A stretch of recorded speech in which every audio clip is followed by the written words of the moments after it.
Starting off this list, in our number 10 spot we have Michel Ney. Michel Ney was a first duke, and he was the first prince of the Moskva, and was a French military commander in the French Revolutionary Wars, as well as the Napoleonic Wars. He was even one of the original 18 marshals of the empire that Napoleon I created. After Napoleon was dethroned and exiled in 1815, however, Michel was arrested and tried by the Chamber of Peers for treason. When the verdict was given, 137 peers voted for the death penalty, 17 voted for deportation, 5 abstained, and there was 1 single vote for acquittal. Unfortunately, this was a majority rules situation, and Michel was sentenced to death by the firing squad. On December 7th, 1815, Michel was put in front of a firing squad, and he refused to wear a blindfold. He was surprisingly given the right to order the fire himself, and before doing so, these are the final words that he spoke. "Soldiers, when I give the command to fire, fire straight at my heart. Wait for the order. It will be my last to you. I protest against my condemnation. I have fought 100 battles for France, and not one against her. Soldiers, fire." I couldn't imagine having to be the one to order your own death, especially when you don't want to die, so this one definitely leaves quite an eerie feeling. In our number 9 spot today we have Pompey the Great. Before I dive into this one, guys, please don't forget to hit the thumbs up button if you're enjoying the video so far, because it really helps us out. Pompey the Great is the oldest person on this list, as he was born in 106 BC and passed away in 48 BC at the age of 57. Pompey was a Roman general, and his career played a significant role in the evolution from a republic to an empire. At one point he was an ally of Julius Caesar, but they became enemies, and this is what led to Pompey's death. In 48 BC there was a civil war in which Caesar beat Pompey's army, and Pompey began to retreat to Egypt. Once he got there, he hoped that King Ptolemy would help him, but unfortunately the king feared Caesar, so instead the king invited him ashore at Pelusium, and it was there that Pompey was assassinated. Pompey's final words were to one of the assassins, and it seems as though Pompey recognized him. He said, "I am not mistaken, surely, in believing you to have been formerly my fellow soldier.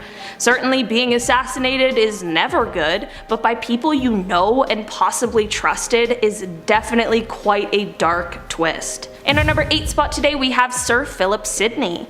Sir Philip Sidney was born in November of 1554 and was an English poet and soldier, and is one of the most prominent figures of the Elizabethan era. In 1586 he joined Sir John Norris in the Battle of Zutphen. Sorry if I said that wrong, in the fight against the Spanish, but it was during this battle that he was shot in the thigh, which would ultimately lead to his death.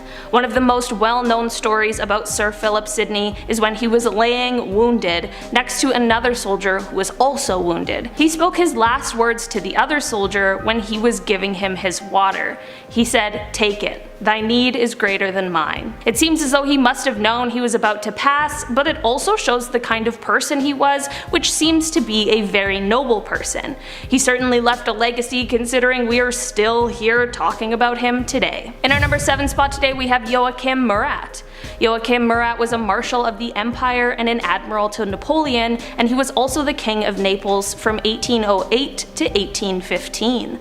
A lot of people attribute his titles to the fact that he actually married Napoleon's younger sister, Caroline Bonaparte, but he is also remembered as brave and charismatic. He was also known as a fancy dresser, so he gained the nickname the Dandy King, which I love. After the fall of Napoleon, he was captured by the forces of King Ferdinand IV of Naples, and was eventually tried and sentenced to death by firing squad.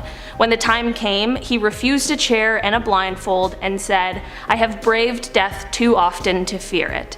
He then stood up tall and proudly and kissed a carving of the face of his wife that he had with him, and then he spoke his final words, which were, "Soldiers, do your duty, straight to the heart but spare the face. fire. Honestly, I don't know how these people stay so calm and collected during these undoubtedly terrifying moments. In our number 4 spot today, we have Louis-Joseph de Montcalm. Louis-Joseph was a French soldier who was born in 1712 and was commander of the forces in North America during the 7 Years' War. In September of 1759, he decided to attack the British with the forces he had instead of waiting for more people and more numbers. Many people believed that this was his greatest mistake, but he felt like if he waited, they wouldn't have been able to defeat the British. That may be true, but without waiting, the British of course still defeated the French forces. Louis was riding back to the city when he was struck by a musket shot in the back. There were 3 soldiers who helped him back to the city and to a surgeon who explained that he wouldn't be able to even make it through the night. Before his commanding officers left him for the last time, he had some not so nice words for them. His final words happened to be, "I have much business that must be attended to of greater moment than your ruined garrison and this wretched country." Considering he's talking about the country that I live in, that seems a little rude, but I can understand why he felt that way. In our number 3 spot today, we have Simon Bolivar. Simon, who is often referred to as the Liberator, was born in 1783 and was a military and political leader that led Venezuela, Bolivia, Colombia, Ecuador, Peru, and Panama to their independence from the Spanish Empire. He was 47 years old in 1830 and had resigned from his presidency and was planning on heading to Europe. He even had already sent crates of his belongings, but unfortunately fell extremely ill before he was able to leave his country. On December 17th of 1830, he was about to lose his battle with tuberculosis and was extremely delirious, so his last words are actually very strange. There are some accounts that his last words were, "Damn it, how will I ever get out of this labyrinth?" And other accounts say that his final words were, "Fetch the luggage, they do not want us here." Truthfully, either way, it is clear that he wasn't necessarily in his right mind, but it's also very clear that he was looking for some way out or some sort of escape. In our number 1 spot today, we have Alexander Prokhorenko. In 2016, Alexander was a senior lieutenant with the Special Armed Forces of the Russian Armed Forces. He was 25 years old at the time and was fighting in the Syrian civil war. On March 17th of 2016, during the Palmyra offensive, he found himself surrounded by ISIS militants. Not wanting to be captured alive and also bravely doing what he thought was best, he ordered an airstrike on his location. His command was slightly confused in the beginning of this order and asked him to confirm his order, and this is when Alexander spoke his final words to command. He said, "They are outside. This is the end, Commander. Thank you. Tell my family and my country I love them. Tell them I was brave and I fought until I could no longer. Please take care of my family. Avenge my death. Goodbye, Commander. Tell my family I love them." Alexander left behind his wife Katya and the child they were expecting at the time of his death. He was nicknamed the Russian Rambo after his death and was awarded the title Hero of the Russian Federation for his ultimate sacrifice. Starting off this list, in our number 10 spot, we have Ira P. Woodruff. Ira P. Woodruff was a second lieutenant in the Confederate Army during the Civil War. He ended up passing away during the Battle of Seven Pines on May 31st of 1862. His last words during this battle weren't recorded, but what was recorded was one of his last letters to his family, which I think is a pretty great choice to remember some of his final words. Close to the end of the letter read, "When that dear land shall be polluted by the filthy tread of our enemies that are now waging an unjust war upon us, I hope that it will take place after my remains sleep in the lonesome grave of the soldier. If it should ever fall to my lot to face the instruments of death, where perhaps cannonballs may rain around me, I shall think of my own sweet friends that I have left behind me." It is always so haunting to hear the final words of somebody to their family, and it really just reminds you of the sacrifice some people have made. Before I dive into this one, guys, please don't forget to hit the thumbs up button if you're enjoying the video so far. In our number 9 spot today, we have Gregorio del Pilar. Gregorio was a general of the Philippine Revolutionary Army during the Philippine-American War and is known for being one of the youngest generals in the Revolutionary Army at the young age of of just 22 years old. He was nicknamed Boy General and was also known for being quite a ladies' man. In 1896, Gregorio finished his Bachelor of Arts and was going on to complete more education, but when the revolution broke out, he enlisted himself for military service. In 1899, the Americans were advancing on the Tirad Pass, and this is the battle that unfortunately was Gregorio's last. While his last spoken words weren't recorded, it was his final diary entry that I want to talk about today. His final entry read, "The general has given me the pick of all the men that can be spared and ordered me to defend the pass. I realize what a terrible task has been given to me, and yet I felt that this is the most glorious moment of my life. What I do is done for my beloved country. No sacrifice can be too great." It obviously shows how incredibly dedicated he was to his country, and perhaps he had some sort of inkling that this battle just may be his last. At the end of the day, his legacy certainly lives on. In our number 8 spot today, we have Neil Tony Downs. Neil Downs was killed in Afghanistan on June 9th, 2007, while he was a part of the 1st Battalion Guards. His final words are coming from a letter that he had written to his girlfriend before his passing, and you guys, it is just absolutely heart-wrenching. He wrote, "Jane, I hope you have a wonderful and fulfilling life. Get married, have children, etc. I will love you forever and will see you again when you are old and wrinkly. I have told my parents to leave you some money out of my insurance, so have fun, babe.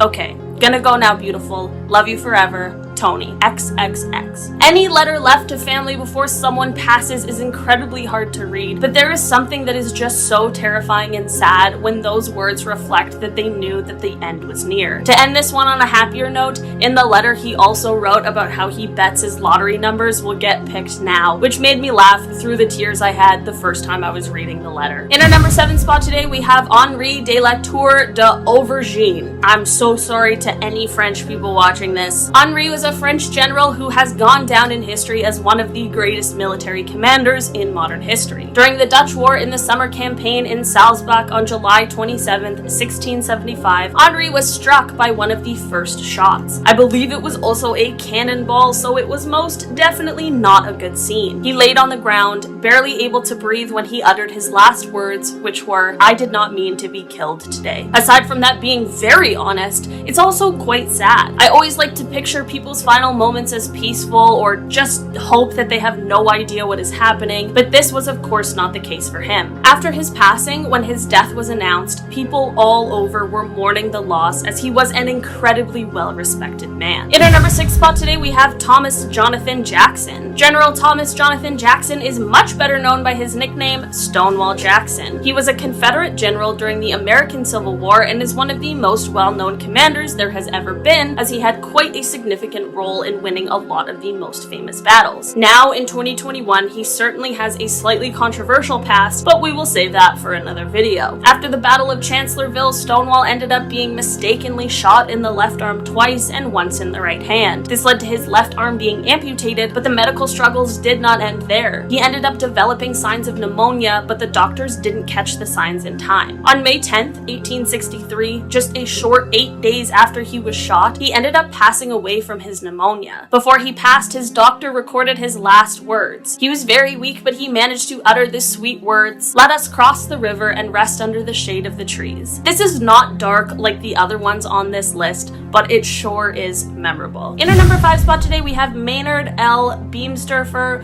whose nickname was Beamy. Beamy was a World War II hero who luckily went on to live a very long life after his duty was over. He ended up passing away at the age of 92, and really, who could be upset at making it that far in life, especially when you survived such a high-risk job? He passed away in 2016 and was thankfully surrounded by his family. His final words spoken to his family were, "Did I do good?" I think that this is both very sweet and quite sad at the same time. It's wonderful that he was able to be around family, and I am certain they assured him that he did in fact do good. I hope in his final moments he really did feel proud of himself, and I hope that while he was slipping away, he knew the answer to his question. In our number 4 spot today, we have Auvo Maunula. Major Auvo Maunula was a Finnish soldier who was a pilot and was part of the Air Force. His last day was on May 17th, 1944, and he went out with quite a story. Apparently, he was about to go out for a rehearsal flight, but his usual plane wasn't available, so he told his staff sergeant that he would take his plane. His staff sergeant replied that the plane was a little weird to fly, and that you had to know its quirks, and that he should just take another plane instead. Well, he didn't listen to this for some reason, and responded to the sergeant with the words, "Is Sergeant attempting to teach me how to fly?" And then he went off and took the plane out. It was during this flight that the aircraft went into a spin, and then there was not enough altitude, so he ended up crashing into the lake, where he unfortunately passed away. It is so upsetting that this whole thing most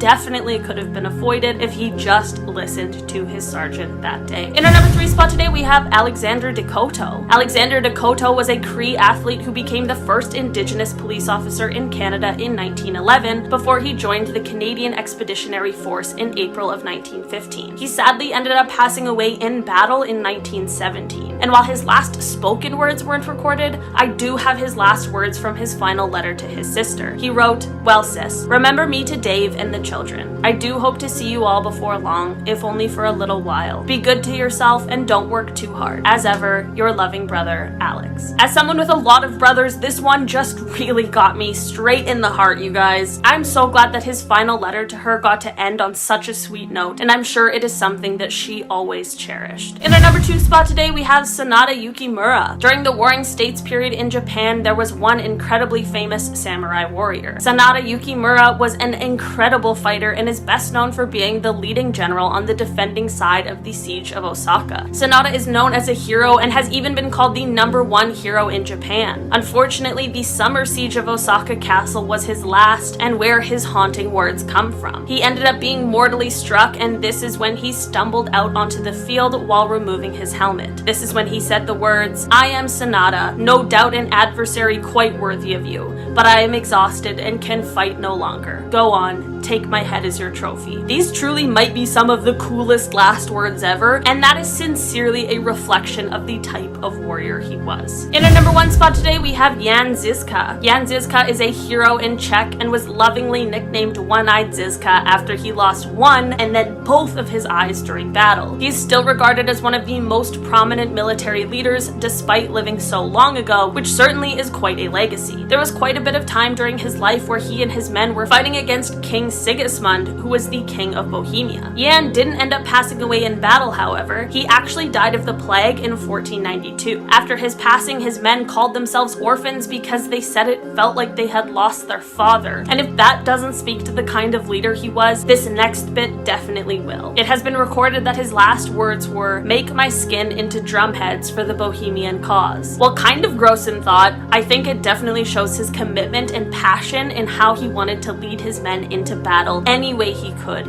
even after passing. Coming in at number 10, we have Sean Flynn. Even though it seemed that war is just non-stop carnage without any rulebook to slow things down, I mean, it might be like that, I've never been there, and like most things in the world, when you're actually part of it, it's mostly very different. And that's not an invitation to take me to war, I never want to go. But what I'm talking about is things like don't kill civilians. They got nothing to do with the conflict. Don't use certain weapons that are considered to be inhumane. And journalists are allowed to work in the area without having to worry about being attacked by the other side. Well, the thing is, it's war and people aren't always going to follow these rules. Now, this guy wasn't a soldier, but he was involved in one of the biggest wars in American history as a photojournalist. He was working in Vietnam documenting everything that was going on, and then him and his fellow journalists were captured by Vietnamese guerrillas. People don't know why they were captured. The Vietnamese forces might have thought they were spies. They might have known that they were journalists, but for whatever reason they were captured.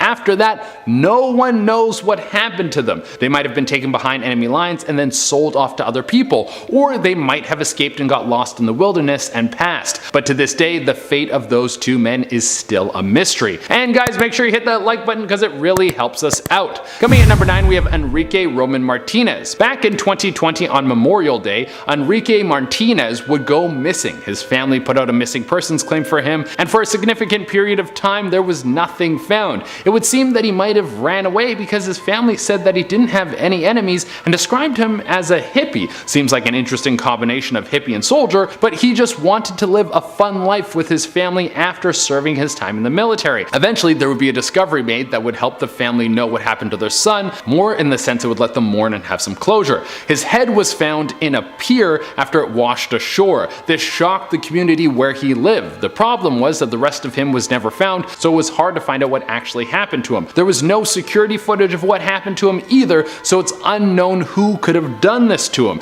It's suspected to be a homicide since his head was removed from the body. Next on the list we have James Van Fleet's troops. Van Fleet was a lifelong military man. He fought in 3 separate wars. Just to have the Constitution to go through that much carnage would be incredible. He was sent over during World War I, World War II, and the Korean War. During the Korean War, he was leading a troop of men into action and then something went horribly wrong. Even though Van Fleet was a skilled soldier who had seen action many times before, for some reason a large percentage of his troops went missing. It's suspected that they might have walked into an ambush or that some of the men deserted the situation to try and find refuge somewhere they could have been safer. The whole thing is still shrouded in mystery. Coming in at number 7 we have the Fort Hood soldiers. For this we need to head over to Fort Hood, Texas. Now even though I would never want to go to war, I find the whole experience fascinating. There is a massive psychological effect of seeing warfare. There are a few cases where people have been able to walk away from the whole experience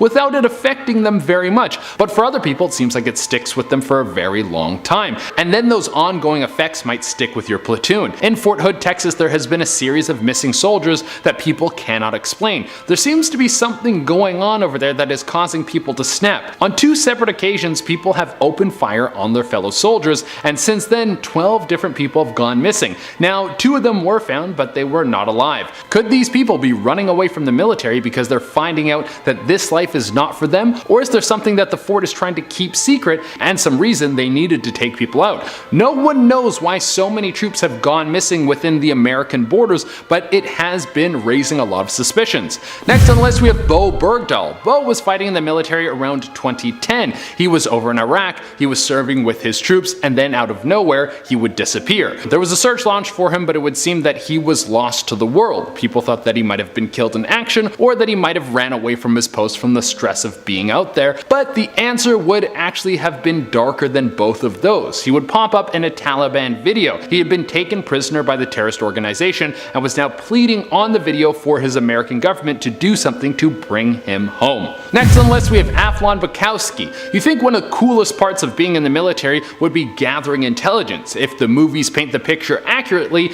then it would be like going in as a spy to get all the info you need so you can come back with your master plan to save the day. Well, even though we know that's nowhere near the truth, you would hope that things wouldn't go like this. Aflon was doing his reconnaissance for the Americans during the Vietnam War. He was with 7 other people on board a plane that was flying over Laos. For some reason the plane was spotted and they were shot down. This led to a recovery team having to move in and get the men out of there. One of the 7 men was killed in the crash. One of them was taken prisoner and 4 of them were recovered by the American forces. But no one knows what happened to Aflon. Maybe he was able to make it out when the plane crashed and he thought he could make his own way back. Maybe as the plane was going down he tried to jump out and landed somewhere in the jungle but was never seen again. Or maybe he was taken prisoner and the Laos government never told the Americans about him. To this day, no one knows where he went or what happened to him after that flight. Next on the list we have Shelton Charles E. This was something that I thought was very interesting. You can go missing in war for years and people will have no idea if you're alive or dead, and then you'll just pop up again. During the Vietnam War, Shelton was tasked with doing some flyovers and taking pictures.